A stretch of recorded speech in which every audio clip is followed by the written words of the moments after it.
Hei Bung, kenapa kamu buang sampah sembarangan seperti itu? Tidakkah kamu lihat ada tanda di sana? Itulah Bung, baca. Itu tulisannya apa? Apa? Tolong bacain mas, saya gak bisa baca.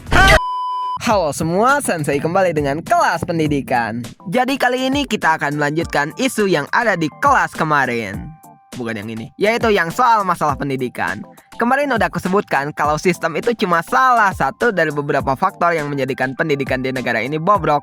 Sekarang kita akan nyiapin soal faktor yang lainnya, yaitu soal siswanya itu sendiri. Apa aja hal-hal yang ada di siswa ini sehingga jadi salah satu faktor lain bobroknya pendidikan di sini? Setelah aku research, aku menemukan informasi sebagai berikut. Pertama, minat baca yang rendah. Menurut UNESCO, soal literasi dunia, Indonesia berada di peringkat kedua, tapi dari bawah. Minat baca masyarakat Indonesia sangat memprihatinkan, yakni cuma 0,001%. Berarti dari 1000 orang Indonesia cuma 1 orang doang yang rajin membaca. Ini bisa diibaratkan lu sekolah di SMA, ada 3 angkatan, per angkatan ada 11 kelas, dan per kelas ada 30-an orang. Tapi yang rajin baca di sekolah itu cuma lu doang. Kebayang nggak? Ingat ya, ini cuma pengibaratan doang ya. Nah, kenapa bisa begini?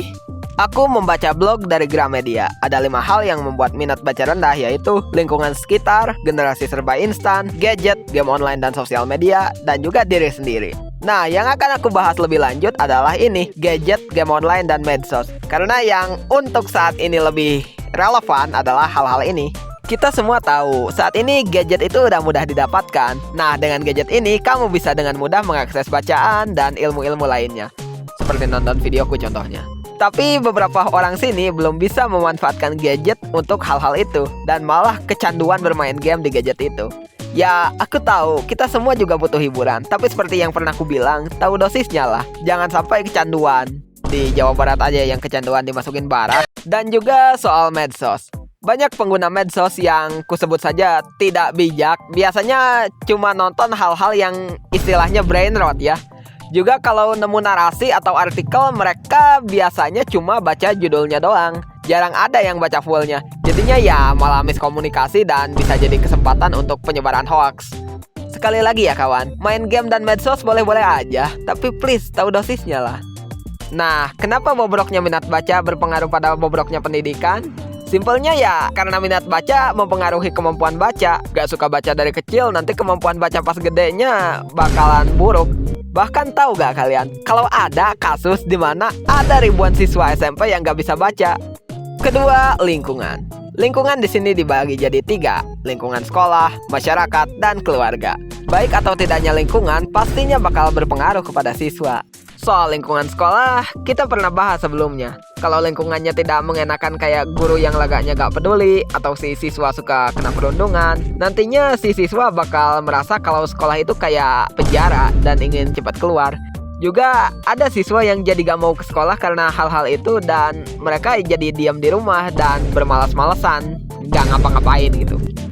Lalu soal lingkungan masyarakat. Ini lebih ke pergaulan sih ya. Jadi terkadang ada siswa yang masuk ke pergaulan bebas. Jadinya ya kalian tahu sendiri kan pergaulan bebas tuh kayak gimana.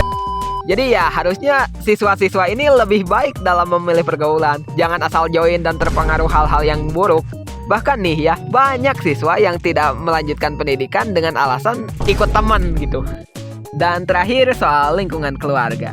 Kalau soal ini lebih ke orang tuanya sih. Orang tua harus menciptakan suasana yang baik dan mendukung pendidikan anak. Moral, etika, dan baik buruknya perbuatan anak bergantung dengan apa yang diajarkan dan dicontohkan orang tua kepada anak.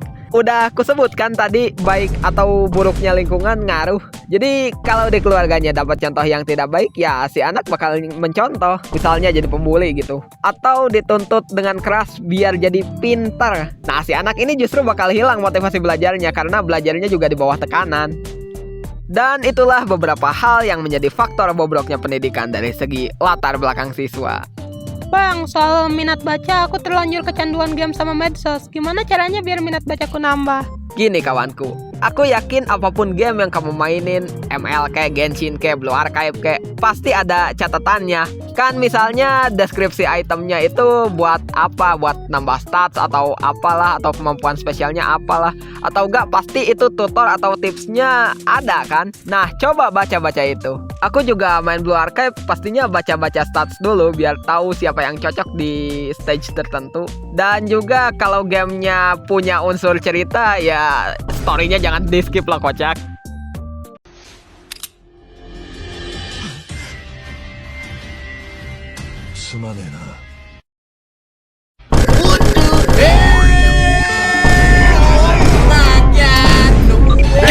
Untuk sosmed, cara mengatasinya adalah coba baca caption di post yang kamu temui, apalagi kalau ada artikelnya. Biar kalau judulnya aneh, setidaknya kamu udah baca narasinya dan gak jadi miskom. Juga kalau merasa narasinya emang kamu rasa aneh, coba research lagi ke sumber lain. Nah, nambahkan itu bacaan, kamu juga jadi lebih tahu.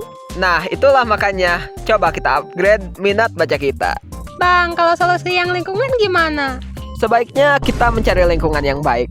Jangan mengikuti pergaulan bebas. Dan juga selektiflah dalam memilih teman. Diusahakan jangan temenan sama orang yang dalam tanda kutip gak baik. Kalaupun memang udah temenan sama yang dalam tanda kutip gak baik, ya kalau mereka mengajakmu ke hal-hal yang gak baik, secara tegas tolak aja. Kalau diancam di unfriend, ya udah unfriend aja. Kan lebih baik buat lingkunganmu.